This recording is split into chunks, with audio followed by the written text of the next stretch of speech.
Husband's friend falsely accused me of saying something offensive about guns, causing tension and drama ahead of their wedding. My 30F husband, 30M, is currently a nurse. 2 years ago, my husband, let's call him Wayne, enrolled in a 1-year, accelerated nursing program at a university in our city. This was a super intense program that basically shoved 4 years of nursing school into 1 year. The program is designed for people who already have an undergrad degree and have completed pre-reqs for the program. Wayne quit his job so he could focus all of his energy on the nursing program and pass the NCLEX. I was fully supportive of this and basically told him whatever he needed to do to study and feel prepared, I was game. I think it is important to mention that Wayne and I have been together for 15 years now. We are high school sweethearts. During the first week of his program, Wayne met 2 other students and became friends with them. I will call them Bonnie, 27F, and Gail, 28F. The 3 of them became fast friends and quickly made a habit of studying together every single day for almost a year. They would take turns going to each other's houses for study sessions. The majority of the time the 3 would be at our house because it was somewhat in the middle between their houses and the university. Since I worked during the day, they could study all day if they wanted. I also really liked Bonnie and Gail. Eventually, we all became friends and Bonnie's boyfriend, Dan, 27M, and Gail's girlfriend, Tanis, 28F, would come over for dinners. Before anyone asks, I had absolutely no issue with Wayne befriending women or spending time with them. Wayne and I are best friends and have a very secure relationship. I trust him completely. Not to mention, Bonnie and Gail were also in relationships, so it was no big deal. Eventually, Wayne and Bonnie even helped Gail work through some of her relationship drama and helped her break up with Tanis. The get-togethers became smaller after that, because Tanis was gone and Dan was working more and couldn't come. Fast forward to graduation, Wayne and Bonnie decided that they wanted to work in the emergency department and Gail was going to work in a less intense area. Both Wayne and Bonnie got a job at the same ER and their shifts would be similar so they would be co-workers. We all thought this was awesome because that particular ER is in a tough part of town and they see a lot of level 1 traumas. It's great that Wayne and Bonnie can debrief after shifts and vent to each other. Gail was forced to go on night shift, which was the opposite schedule of Wayne and Bonnie. Over the past year, Wayne and Gail haven't really spoken. Wayne rationalized that they both got really busy and just lost touch. Bonnie still spoke regularly with Gail. Around this time, Dan proposed to Bonnie. This was a long time coming and we were all very happy for them. Bonnie said that Wayne and I were definitely invited and it was going to be so much fun. The happy couple eventually told us that the wedding would not be in town, but take place in a state far away. Easily 12 to 13 hours drive or a flight away. While that would be a lot of money for us, we said that we would do our best to come. Bonnie asked Gail to be a bridesmaid and we were super pumped because it would be like a small reunion. At this time, I found out I was pregnant. We had been trying for a while and we were so happy. It would work out great because our baby boy would be approximately 9 months old at the time of the wedding. Old enough that we could leave him for a day or 2 with my parents to go to the wedding. Fast forward to last week. On Tuesday, Bonnie hand-delivered Wayne our invitation to their wedding. I was able to request off work and we've been slowly saving money to travel for the wedding. On Friday, Bonnie pulled Wayne aside after their shift. Bonnie said that her and Dan had a really bad fight because Bonnie invited Wayne and I to the wedding. Wayne was very confused. Why would Dan be upset that we were invited? Bonnie then said, since Wayne, Bonnie, and Gail met in nursing school, Gail has been under the delusion that Wayne was in love with her. Apparently, Bonnie and Dan would talk with Gail almost every day and tell Gail that there was nothing between her and Wayne. Gail would insist that Wayne was in love with her. Bonnie would tell Gail that she was in the room when such and such happened and there was nothing that happened. As time went on, Gail started to badmouth me to Bonnie and Dan. She would say that I was manipulative and I was mean to Wayne, etc. Gail started saying that she needed to break up with Tanis because Wayne and her were going to be together. Eventually, Gail thought that Wayne was going to leave me to be with her. Bonnie and Dan continued to tell Gail that she was crazy and nothing was happening. When Wayne told them that we were trying for a baby, Gail started a whole other delusion that Wayne and her were going to have kids. According to Bonnie, during one of our dinners when it was just the 4 of us, I said something that Gail then passed on to Dan. This was around the time of a school shooting where an AR-15 was used. For context, I was a teacher in an urban school district for 5 years. During those 5 years, I was in 5 lockdowns, one of which had an armed intruder. While I am not anti-gun, I feel very strongly about school safety and gun restrictions. Dan enjoys guns and owns an AR-15. He is also very passionate about gun safety. Gail told Dan that I said something to the effect of anyone who owns an AR-15 has those children's blood on their hands. I can say with 100% certainty that I never said that. I am sure because that is a super unhinged thing to say and it would never come to my mind to say that.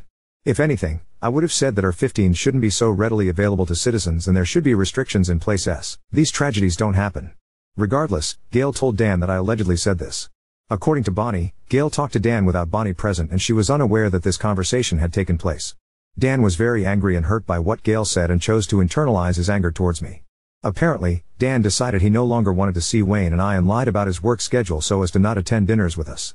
It was not until a couple months after this, that Bonnie invited Dan to dinner at our house and he said, "Why would I spend time with those people after what they said?"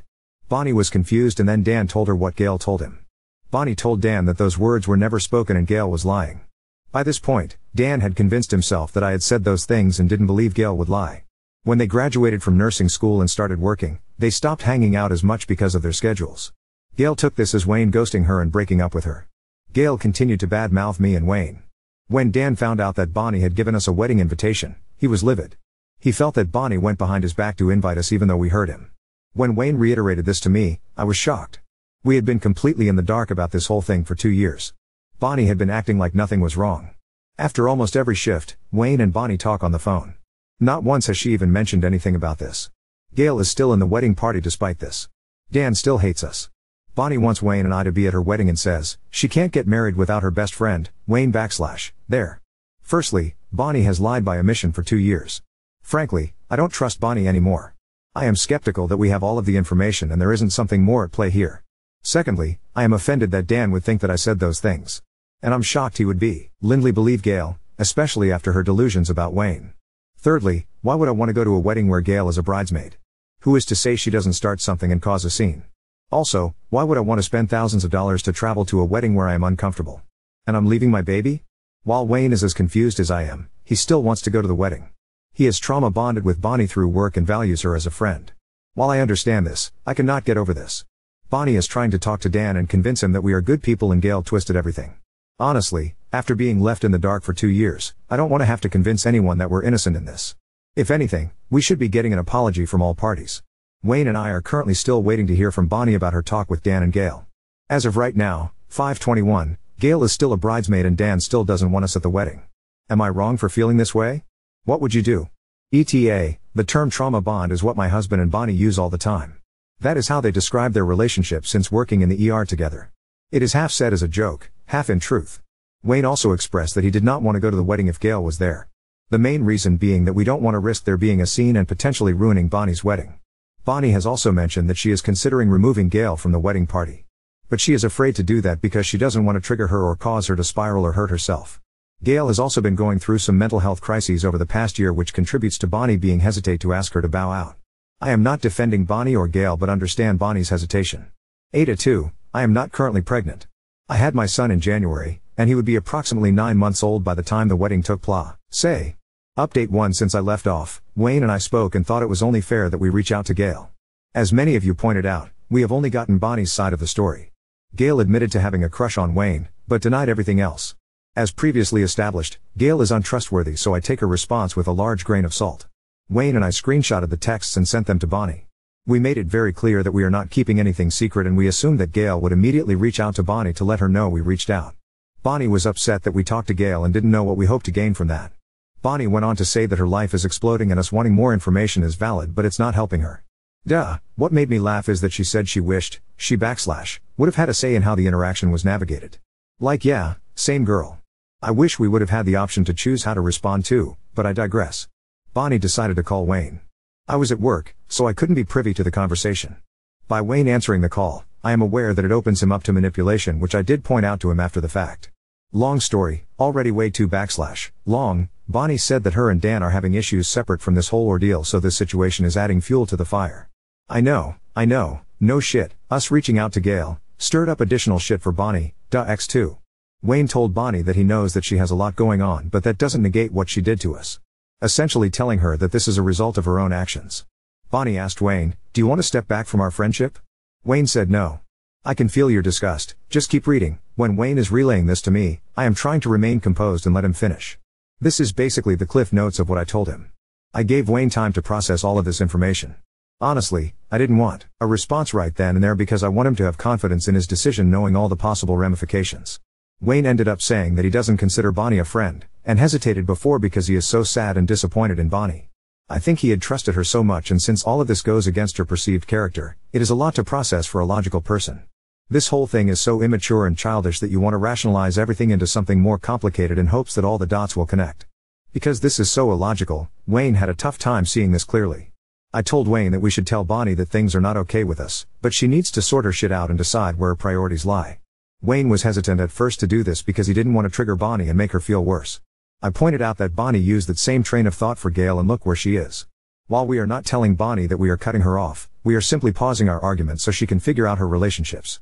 We are willing to talk to her at a later date about considering keeping her as a friend but keeping her at arm's length until she can prove she is trustworthy. However, this is all dependent on the decisions she makes about Dan and Gail. We are waiting a couple days before telling Bonnie that this is our plan because we wanted to make sure our emotions were in check to be as civil as possible. I am sure you are wondering, what about Dan? In short, May.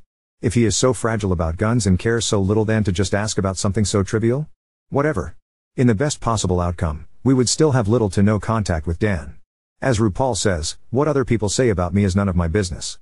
And not just because it doesn't come to my attention until 2 years later, bazinga, Wayne and I are in a good place. We talked about how he can't please everyone and his Miley should come first. While we don't want to be callous or dismissive of our friends, how events impact our family is the first priority. This is where things currently are. If you want another update, let me know. Once again, thank you for your responses. It was incredibly validating for me. After processing, he was able to come to the conclusion that Bonnie is not a friend. I won't lie and say his initial response wasn't deeply hurtful. I told him this but reiterated that he needed to sit with this information and decide how he wanted to move forward. As someone who has lost touch with friends that have the emotional maturity of a potato, it can be extremely sad when you accept their absence from your life. I doubt many people will understand this reference lol, but there is a scene in a Bob's Burgers episode where Linda forces Louise to have a slumber party. Hilarity ensues and Tina and Jean end up being human shields during a pillow fight. Tina, is this your first time being used as a human shield? Jean, yeah. Tina, this is my third time, you're doing great. In terms of dealing with petty, dramatic people, this isn't my first rodeo. Unfortunately, Wayne sees life through rose-colored glasses and always sees the absolute best in people. Does this make him naive at times? Sure. Does this make him a wonderful friend and partner? Absolutely.